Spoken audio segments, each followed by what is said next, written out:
வணக்கம், welcome to friendly catalyst with Gopika. Going பிளாங்க்ன்ற இந்த டாப்பிக்கை பார்த்ததும் இது ஏதோ ஒரு ஃபிலாசபிக்கல் ஒரு சைக்கலாஜிக்கல் கான்செப்டாக இருக்குமோன்னு நினைக்க வேண்டாம். This episode is going to be general, which means சில காமனான விஷயங்களை பற்றி பாஸ்ட் ஃபியூ வீக்ஸாக நான் பண்ண அனலைசேஷன்ஸை என்னோட மைண்ட் வழியாக நீங்கள் கேட்க போகிறீங்க. அவ்வளோதான். இந்த பாட்காஸ்ட்டை ரெகுலராக ஃபாலோ பண்ணுற ஒரு பர்சனாக நீங்கள் இருந்தால் உங்களுக்கு தெரிஞ்சிருக்கும், ஒரு சில வாரங்கள் புது எபிசோடை பப்ளிஷ் பண்ணாமல் இருந்திருப்பேன். பட் ஏன் இந்த கேப் அண்ட் இதுக்கான காரணம் என்னன்னு நீங்கள் கேட்கலாம்.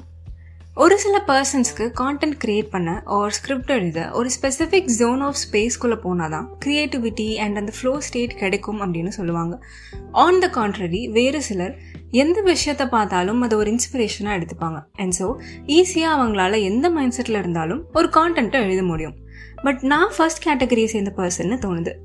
சன்ரைஸ் அப்போ கடல் அலையை பார்த்துட்டு இருந்தாலும் சரி, இல்லை என்னோடய ரூமில் தனியாக ஒரு கேண்டல் வெளிச்சத்தில் யோசிச்சுட்டு இருந்தாலும் சரி, அந்த ஃப்ளோ ஸ்டேட் ஒரு இன்ஸ்பயர்டு ஜோனில் இல்லாமல் கான்டென்ட் எழுதணும்னு நான் முயற்சி பண்ணும்பொழுது நான் எழுதுகிற விஷயம் எனக்கு முதல்ல ஃபுல்ஃபில்லிங்காக இருந்ததில்லை.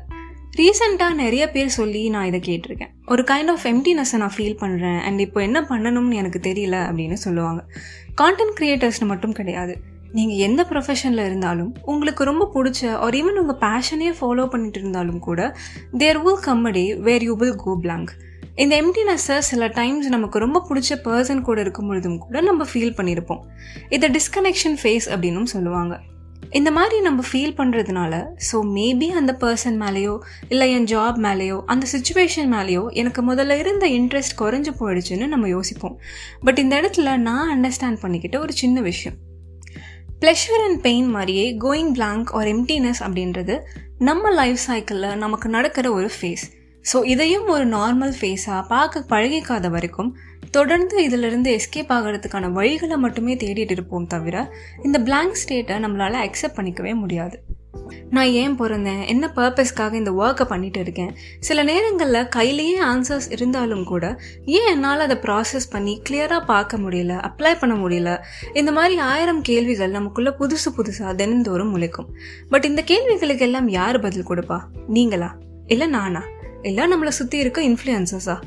உங்களுக்குள்ளே இருக்க குவெஸ்டன்ஸுக்கு ஆன்சர் எப்படி கிடைச்சாலும் சரி, பட் திரும்பவும் ஏதோ ஒரு நாள் அதே கேள்விகள் உங்களை வட்டமிட ஆரம்பிக்கும்.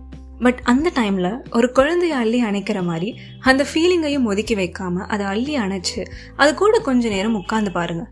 பிகாஸ் இந்த 10 நாளாக எனக்குள்ளே எழுந்த கேள்விகளுக்கு முழுமையான விடைகள் கிடைக்கலனாலும் கூட எனக்குள்ளே எழுந்த அந்த எம்டினஸை வெல்கம் பண்ணி ஆஸ் இட் இஸ் அக்செப்ட் பண்ணதுனால தான் மேபி அந்த க்ரியேட்டிவ் ஃப்ளோ ஸ்டேட்டுக்கு என்னால் இப்போ திரும்பி வர முடிஞ்சதுன்னு நினைக்கிறேன்.